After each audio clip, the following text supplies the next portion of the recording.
دین اسلام کے 5 ستون ہیں. میرے سامنے ارشاد فرمایا بنی الاسلام علی خمس. دین اسلام کی عمارت 5 ستونوں پر کھڑی ہے.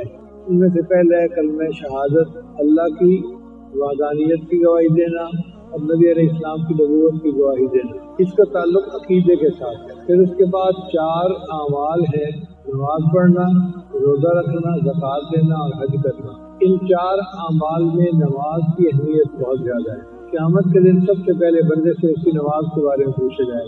روز محشر کے جام بداد بود اولی پرسش نماز بود. قیامت کے دن جب کہ جان مشکل کے اندر پھنسی ہوگی، سب سے پہلے اللہ نماز کے بارے میں پوچھے گا. اور جو لوگ جہنم میں ڈالے جائیں گے تو تم سے فرشتے پوچھیں گے ما سلککم فی سقر، تمہیں جہنم میں کیوں ڈالا گیا؟ قالوا، وہ کہیں گے لم نک من المصلین، ہم بے نمازی تھے. یعنی جہنم میں جانے کی جو بڑی وجہ ہوگی وہ بے نمازی ہونا ہے. اس سے نماز کی اہمیت کا اندازہ لگا لیجیے کہ کتنی زیادہ. نبی نے فرمایا الصلاۃ معراج المومن، کہ نماز مومن کی معراج ہے. ہر بندے کو چاہیے کہ وہ دن میں 5 مرتبہ اپنے وقت پہ نماز ادا کرے. نماز ادا کرنا دین اور کفر کے درمیان فرق پیدا کر دیتا ہے. مومن ہے وہ نمازی ہوتا ہے، جو مومن نہیں ہوتا وہ بے نمازی ہوتا ہے. بلکہ بعض علماء نے تو بے نمازی کو کافر ہی کہہ دیا. وہ امام اعظم علی رحمۃ اللہ نے فرمایا کہ نہیں، اس کا یہ عمل کافروں والا ہے، وہ کافر نہیں ہوا نماز چھوڑنے سے. مگر نماز کی اہمیت بہت زیادہ ہے. اس لیے جب مومن سجدے کی حالت میں ہوتا ہے تو وہ اللہ تعالیٰ کے سب سے زیادہ قریب ہوتا ہے. حدیث مبارکہ میں اللہ تعالیٰ فرماتے ہیں، حدیث قدسی، اے میرے بندے تو دن کے شروع میں کچھ رکعت نماز ادا کر لیا کر، میں سارا دن تیرے کاموں میں تیرا معاون بنوں گا. اب آپ بتائیے کہ فجر کی نماز پڑھنے سے ہم اللہ کے سرپرستی میں آ جاتے ہیں، اللہ کے تعاون میں آ جاتے ہیں. اور جو بندہ فجر کی نماز قضا کر بیٹھتا ہے سارا دن حسرت میں گزرتا ہے. تو نماز اصل عبادت تھی. اور نماز کا مقصد ہے خشوع اور خضوع، کہ انسان اللہ کے سامنے بندگی کا اظہار کرے. وقوموا للہ قانتین، اور کھڑے رہو اللہ کے سامنے عاجزی کرنے والے بن کر. تو نماز میں عاجزی بڑی ضروری ہے. چنانچہ جس بندے کے اندر عاجزی نہیں، اس کی نماز نہیں ہوتی. مثال کے طور پر ایک بندہ نماز کے اندر کوئی لطیفہ سوچ کے ہنس پڑتا ہے، اس کی نماز ٹوٹ جاتی ہے. اور اگر ہنسنا اتنا ہو کہ کہکے کی آواز خود سن لے تو وضو بھی ٹوٹ جاتا ہے. اس لیے کہ اللہ کے سامنے تو اس کو چاہیے تھا کہ مرعوب ہو کر کھڑا ہو، اللہ کا خوف اس پر غالب ہو. یہ ہنسنا تو اس کے خلاف ہے، اس سے نماز ٹوٹ جاتی ہے. اس لیے صحابہ کرام جب مسجد میں داخل ہونے لگتے تھے تو ان کے چہرے کا رنگ پھک ہو جاتا تھا. حضرت علی رضی اللہ عنہ نے پوچھا، حضرت آپ بڑے بڑے معرکوں کے اندر گھبراتے نہیں ہیں، مشکل وقت میں بھی آپ کے چہرے پہ ہم نے کبھی پریشانی نہیں دیکھی. جب مسجد میں داخل ہونے لگتے ہیں تو آپ کا رنگ پھک ہو جاتا ہے. اور میں بھائی تجھے کیا پتا میں کس شہنشاہ کے دربار میں داخل ہو رہا ہوتا ہوں. اللہ قرآن میں فرماتے ہیں اولئک ما کان لهم ان يدخلوها الا خائفین، ان لوگوں کو چاہیے تھا کہ یہ مسجد میں داخل ہوتے مگر ان کے اوپر خوف غالب ہوتا. جیسے انسان کسی بہت بڑے کے سامنے جائے اس پر روب غالب ہوتا ہے. تو یہ بندے اللہ کے دربار میں داخل ہو رہے ہیں، ان پر اللہ کا روب طاری ہونا چاہیے تھا، عظمت ظاہر ہونی چاہیے تھی. اس لیے یہ جائز نہیں ہے کہ ایک بندہ نماز پڑھ رہا ہو اگرچہ بوڑھا ہے اور دوسرا نماز کے دوران اس کے پاؤں دبا رہا ہو. یہ عاجزی کے خلاف ہے. اس لیے ایسا ہر کام جو عاجزی کے خلاف ہو نماز میں اس کی اجازت نہیں ہے. تو نماز اللہ کے سامنے خشوع اور خضوع کے ساتھ پڑھنی ضروری ہے، اصل عبادت ہے. دوسری اصل عبادت حج ہے، کہ انسان اللہ کے گھر جاتا ہے اللہ کے گھر کا دیدار کرنے کے لیے، اور وہاں پہ اپنے گناہوں کو بخشواتا ہے اور اللہ سے انعام لے کر واپس آتا ہے. اس لیے ہمارے بزرگوں نے کہا ذی الحجہ رمضان کام کا مہینہ ہے اور ذی الحجہ انعام کا مہینہ ہے. جن لوگوں نے رمضان میں ڈٹ کر عبادت کی، اللہ سے مانگا، اللہ کو راضی کیا، اللہ ان کو اپنے گھر بلاتے ہیں اور میرے بندوں مجھ سے انعام پاؤ. دنیا کا بھی دستور ہے، اگر کسی کو پرائڈ آف پرفارمنس دینا ہو تو وقت کا پریزیڈنٹ اپنے محل میں بلاتا ہے، تو یہ پریزیڈنٹ ہاؤس میں آپ کو بلا کر انعام دیا جائے گا. تو اللہ تعالیٰ نے بھی یہی قانون بنا دیا کہ میرے بندوں تم میرے گھر آؤ، تم اللہ کے گھر کے اندر انعام دیا جائے گا. تو دعائیں کرنی چاہیے کہ اللہ تعالیٰ ہمیں بھی ان خوش نصیب لوگوں میں سے بنائے جو اللہ کے گھر کے دیدار کے لیے جاتے ہیں اور حج کر کے واپس لوٹتے ہیں۔ تو یہ دو عبادتیں اصل عبادتیں تھیں، ایک نماز اور ایک حج، اور دوسری دو عبادتیں ان کی معاون تھیں۔ زکوٰۃ نماز کے لیے معاون ہے، وہ کیسے کہ زکوٰۃ دینے سے مال کی محبت کم ہوتی ہے، اور نماز کے اندر جو پریشان خیالی ہے وہ مال کی جیسے ہی ہوتی ہے، کبھی کاروبار کے خیال، کبھی لینے دینے کے خیال، کبھی کوئی خیال، تو مال جتنا کم ہوگا عبادت میں اتنی یکسوئی ہوگی۔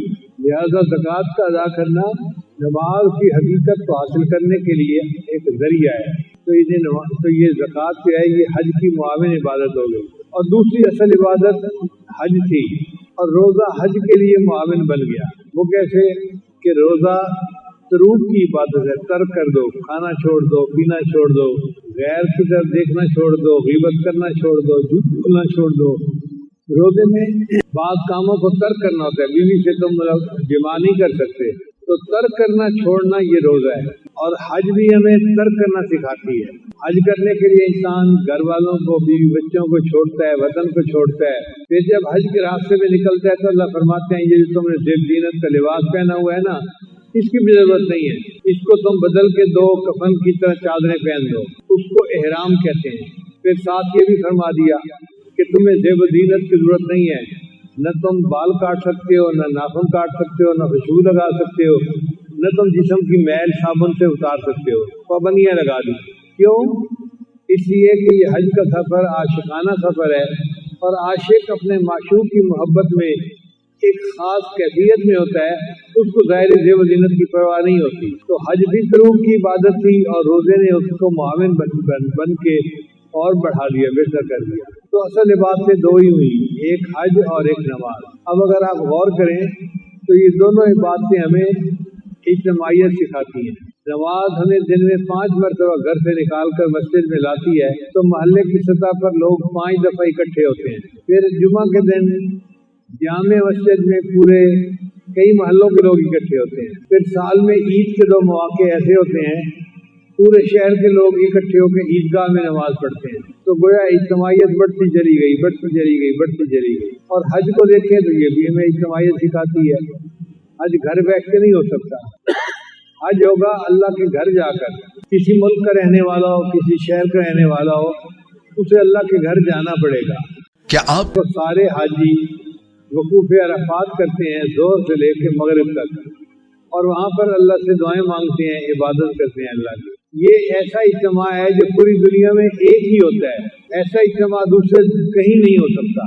کیا گورا، کیا کالا، کیا عربی، کیا عجمی، پتہ نہیں کہاں سے اللہ کے چاہنے والے اکٹھے ہو جاتے ہیں، اور وہ عرفات کے میدان میں اللہ کو مناتے ہیں اور اللہ سے دعائیں مانگتے ہیں۔ تو جاج کے مجمع پہ نظر پڑتی ہے نا، تو دل سے یہ شعر نکلتا ہے، یہ عاشق کون سی بستی کے یارب رہنے والے ہیں، ایسا یہ تیرے عشاق کس بستی سے چل کے تیرے گھر کی طرف آئے ہیں، اور تیرے کتنے چاہنے والے ہیں، تیری شان کتنی بڑی ہے، کیا مرد، کیا عورت، کیا بچہ، کیا بوڑھا، سب اللہ کی محبت میں کھنچ کے وہاں آ رہے ہوتے ہیں اور وہ حج کرتے ہیں۔ اسی لیے وقوف عرفہ کے دن اللہ تعالیٰ بہت خوش ہوتے ہیں۔ حدیث پاک میں آتا ہے، نبی صاحب نے فرمایا، یا تو میں نے شیطان کو ذلیل ہوتے بدر کے میدان میں دیکھا تھا، یا پھر اس کو ذلیل ہوتے وقوف عرفہ کے دن دیکھا۔ اتنا پریشان ہوتا ہے، اپنے سر پہ مٹی ڈالتا ہے کہ میرے سالوں کی محنت ضائع ہو گئی، بندوں نے اللہ سے معافیاں مانگی اور اللہ نے سب کے گناہوں کو معاف کر دیا۔ ایک بزرگ فرماتے ہیں کہ میرے خواب میں 2 فرشتوں کو دیکھا، ایک فرشتے نے دوسرے سے کہا، سناؤ بھائی اس سال حج کرنے والوں کا کیا حال ہوا؟ دوسرے نے کہا، اتنے بڑے مجمع میں سے 2 بندوں کی حج قبول ہوئی۔ اس نے حیران ہو کے پوچھا کہ اتنے لاکھوں کے مجمع میں 2 بندوں کی حج قبول؟ نے کہا ہاں، مگر ان 2 بندوں کے حج نے اللہ کو اتنا خوش کر دیا، اللہ نے ان کے صدقے باقی سب کے حج کو بھی قبول فرما لیا۔ اب آپ بتائیے، لاکھوں مرد عورتیں وہاں جاتے ہیں، کوئی تو اللہ کا نیک بندہ ہوگا، کسی کی نماز اللہ کو پسند آئی ہوگی، کسی کی خوش اخلاقی اللہ کو پسند آئی، کسی کا رزق حلال کے لیے کوشش کرنا اللہ کو پسند آیا، کسی کی سنت کی اتباع اللہ کو پسند آئی، کوئی عورت ایسی ہوگی جو پاک دامنی کی زندگی گزار کے آئی ہوگی، پردہ نشی رہ کے زندگی گزارنے آئی ہوگی، اور اللہ کو اس کا یہ پردہ پسند آیا ہوگا۔ تو جس کا جو عمل اللہ کو پسند آ گیا، اس کی وجہ سے اللہ باقی سب کی مغفرت فرما دیتے ہیں۔ اس لیے حدیث پاک میں آتا ہے جو بندہ وقوف عرفہ کرے اور پھر کہے کہ جی میری بخشش نہیں ہوئی، اللہ اس بندے سے ناراض ہوتے ہیں۔ اور بات سمجھ میں آنے والی ہے، اگر کوئی بندہ سخی کے دروازے پر آئے اور پھر کہے جی کہ مجھے تو ملا کچھ نہیں، تو سخی ناراض ہوگا۔ تو ہوتا کون ہے یہ کہنے والا؟ میرے دروازے سے کوئی خالی نہیں جاتا، تو کیسے کہتا ہے کہ مجھے یہاں سے کچھ نہیں ملا؟ اور اللہ تعالیٰ تو سخیوں کے بھی بادشاہ ہیں، شہنشاہ ہیں، کائنات کے خزانوں کے مالک ہیں۔ وہ کیسے اس بات کو برداشت کر سکتے ہیں کہ کوئی بندہ کہے میں وقوف عرفہ کے لیے گیا اور میری بخشش نہیں ہوئی؟ اللہ فرماتے ہیں میرے بندے تو مانگنے والا بند، تو مانگے گا میں تجھے عطا کر دوں گا جو بھی تو مانگے گا۔ اب نماز بھی اجتماعیت کا درس دیتی ہے اور حج بھی، لیکن اگر دیکھا جائے تو دونوں میں حج کی اجتماعیت کو فوقیت ہے نماز کی اجتماعیت پر۔ وہ کیسے؟ وہ ایسے کہ ظہر سے لے کے مغرب تک کا وقت تھا، اب اس دوران نماز بھی پڑھنی تھی اور دعائیں بھی مانگنی تھی، تو اللہ نے حج کے ٹائم کو آگے پیچھے کر دیا۔ عصر کی نماز کا جماعت کے ساتھ پڑھنی ہے تو ظہر کے ساتھ ملا کے پڑھ لو، اور پھر تمہیں مزدلفہ جانا ہے تو مغرب کی نماز کو عشاء کے ساتھ ملا کے پڑھنا، چاہے جتنی بھی دیر ہو جائے۔ تو نماز کے ٹائم کو آگے پیچھے کر دیا، مگر حج کے ٹائم کو مقدم رکھا۔ اس کا مطلب یہ کہ حج کی اجتماعیت اللہ کو زیادہ محبوب تھی۔ بتانا یہ مقصد تھا کہ میرے بندو تم جو بھی ہو سب کے سب میرے بندے ہو اور میں تمہارا پروردگار ہوں، اور میں یہ چاہتا ہوں کہ تم آپس میں کونوا عباد اللہ اخوانا، آپس میں بھائی بھائی بن کے رہو۔ چنانچہ حج کا سفر عشق و مستی کا سفر ہے، انوکھا سفر ہے۔ ہم نے دیکھا ہے کہ دولہا اپنی برات کے ساتھ چلتا ہے نا تو بڑا خوش ہوتا ہے کہ مجھے بیوی مل جائے گی۔ اگر نوجوان بیوی ملنے پر اتنا خوش ہوتا ہے تو جس بندے کو سفر پر اللہ ملتا ہو اس کو سفر پہ کتنا خوش ہونا چاہیے۔ اس لیے اللہ نے فرمایا کہ تم احرام باندھ کے جب چلو گے تو تم نے نعرہ مستانہ لگانا ہے۔ اللہ کو نعرہ کون سا ہے؟ میرے بندو پڑھو لبیک اللہم لبیک لبیک لا شریک لک لبیک ان الحمد والنعمت لک والملک لا شریک لک۔ حاضر ہوں، اللہ میں حاضر ہوں، سب حمد اور سب نعمتیں اللہ تجھے ہی سجدی ہیں، تیرا کوئی شریک نہیں اور میں تیرے سامنے حاضر ہوں۔ اب بندے کا اپنے آپ کو اللہ کے سامنے پیش کرنا اللہ کو اچھا لگتا ہے، لہذا حاجی جب تلبیہ پڑھتا ہے تو اس کو بڑا ثواب ملتا ہے۔ شریعت کا حکم ہے حاجی اونچی جگہ پہ چڑھے تو تلبیہ پڑھے، نیچے اترے تو تلبیہ پڑھے، ایک دوسرے کو حاجی ملے تو پہلے تلبیہ پڑھے پھر سلام کرے۔ تو تلبیہ کی اتنی اہمیت ہے۔ جب نبی علیہ السلام حجۃ الوداع کے لیے تشریف لے چلے تو راستے میں سیدنا جبریل علیہ السلام آئے اور انہوں نے آ کر کہا اے اللہ کے حبیب صلی اللہ علیہ وسلم، اللہ تعالیٰ نے مجھے خاص اس لیے بھیجا ہے، آپ صحابہ کرام سے کہیں کہ یہ تلبیہ اونچی آواز میں پڑھیں۔ تو مرد اونچی آواز میں پڑھتے ہیں، اونچی آواز سے مراد چلا کے پڑھنا نہیں، جس کو وہ خود سن سکیں۔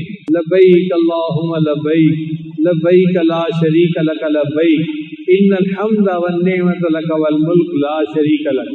اور عورتیں خاموشی سے پڑھیں، مرد آواز نہ سنیں۔ عورتوں کا ایسے پڑھنا اللہ کو پسند ہے اور مردوں کا جہر سے پڑھنا اللہ کو پسند ہے۔ صحابہ کرام فرماتے ہیں کہ ہم اتنا زیادہ تلبیہ پڑھتے تھے کہ ہمارے منہ خشک ہو جاتے تھے، آواز نہیں نکلتی تھی۔ تو اللہ کو یہ نعرہ مستانہ اتنا پسند ہے کہ بندہ پڑھے پڑھے پڑھے حتیٰ کہ منہ جو ہے خشک ہو جائے اور منہ سے آواز نکلنی مشکل ہو جائے۔ جب کوئی عمل اللہ کو اتنا پسند ہے تو پھر اللہ تعالیٰ اس پر اجر کتنا دیتے ہوں گے۔ اس لیے حج کا یہ عمل وقوف عرفہ ایک رکن اعظم ہے۔ اس کے بعد پھر طواف زیارت کرنا ہوتا ہے بیت اللہ کا۔ یہ دو حج کے ارکان ہیں۔ اس کے علاوہ باقی اعمال جو ہیں وہ اپنی اپنی جگہ ہیں، مگر دو رکن ہیں جو بڑے اعلیٰ ہیں۔ اللہ فرماتے ہیں میرے بندے تو نے وقوف عرفہ بھی کر لیا، تو نے وقوف مزدلفہ بھی کر لیا، اب تو میرے گھر کے دیدار کے لیے آ اور طواف کر۔ اس کو طواف زیارت کہتے ہیں۔ وہ بھی 12 ذی الحجہ کی مغرب سے پہلے کرنا ہوتا ہے۔ یوں سمجھیں کہ جیسے میزبان کسی مہمان کو اپنے پاس بلاتا ہے تو اس سے ملاقات کرتا ہے۔ اب کوئی بندہ مہمان کو بلائے تو صحیح، ملاقات نہ کرے تو بھئی یہ میزبانی کیسی ہوئی؟ اللہ بھی فرماتے ہیں کہ میرے بندے تو اپنا گھر چھوڑ کے میرے گھر کی طرف آیا ہے اور میں تجھے اپنا دیدار کرواتا ہوں۔ یہ طواف زیارت اللہ تعالیٰ کے انوارات کے ملنے کا سبب بنتا ہے۔ اور یہ طواف ہے کیا؟ جس طرح شمع کے گرد پروانہ چکر لگا رہا ہوتا ہے، اللہ کا بندہ اللہ کی محبت میں آ کر اللہ کے گھر کے چکر لگا رہا ہوتا ہے۔ اطوف علی جدار دیار لیلا مجنو کہتا ہے کہ میں تو لیلا کے گھر کے چکر لگاتا ہوں، کبھی اس دیوار کو بوسے دیتا ہوں، کبھی اس دیوار کو بوسے دیتا ہوں، اور دیوار کی محبت نے میرے دل کو نہیں اپنے اندر جو ہے نا مصروف کیا، بلکہ ان دیواروں میں جو رہنے والا محبوب ہے اس کی محبت نے مجھے یوں دیوانہ بنایا ہوا ہے۔ تو وہی حال حاجی کا ہوتا ہے کہ وہ اللہ کے گھر کا طواف کر رہا ہوتا ہے، کبھی حجر اسود کو بوسے دیتا ہے، اور کبھی اللہ تعالیٰ کے گھر کے سامنے مقام ابراہیم پہ کھڑے ہو کے نمازیں پڑھ رہا ہوتا ہے، کبھی غلاف کعبہ کو پکڑ کے دعائیں مانگتا ہے۔ اس کی بھی حال وہی مجنو والی ہوتی ہے، اور یہ طواف کے چکر اس کے گناہوں کو دھو دیتے ہیں۔ آج کل کے زمانے میں واشنگ مشینز آ گئی ہیں، چنانچہ عورتیں ہاتھوں سے کپڑے نہیں دھوتی، واشنگ مشین میں ڈال دیتے ہیں۔ واشنگ مشین کیا کرتی ہے؟ واشنگ مشین اس کپڑے کو گھماتی ہے، پانی کے اندر صابن لگا دیتی ہے، ساری میل جدا ہو جاتی ہے اور صاف ستھرا کپڑا اس میں سے نکال لیا جاتا ہے۔ یہ بیت اللہ کا طواف یہ روحانی واشنگ مشین کی مانند ہے۔ اللہ تعالیٰ بندے کو کہتے ہیں میرے بندے تم گندا دل لے کے آئے ہو، بیمار دل لے کے آئے ہو، دھلوانا چاہتے ہو، آ جاؤ حرم کے اندر آ کے میرے گھر کا طواف کر لو، 7 چکر لگا کر نکلو گے میں تمہارے دل کو پاک کر دوں گا۔ تو دعا کرنی چاہیے کہ اللہ تعالیٰ ہمیں بھی یہ نعمت عطا فرمائے اور ہم بھی حج کریں اور اللہ کی نعمتوں کو سمیٹنے والے بن جائیں۔ اجازت ہو تو آ کر میں بھی شامل ان میں ہو جاؤں، اجازت ہو تو آ کر میں بھی شامل ان میں ہو جاؤں، سنا ہے کل تیرے در پر ہجوم میں عاشقہ ہوگا، اے اللہ تیرے در کے اوپر عاشقوں کا ہجوم ہوگا، اگر آپ احسان فرمائیں تو مجھے بھی وہاں حاضری کی توفیق عطا فرما دیں۔ ہم اللہ تعالیٰ سے دعا مانگیں گے، اللہ تعالیٰ آسان فرما دیں گے۔ دعا ہے کہ اللہ تعالیٰ ہم سب کو اپنے گھر کا دیدار عطا فرمائے اور اللہ تعالیٰ ہمارے گناہوں کو معاف فرمائے اور ہمیں اپنی امیدوں سے بڑھ کر اللہ اجر اور ثواب عطا فرمائے۔ وآخر دعوانا ان الحمد للہ رب العالمین۔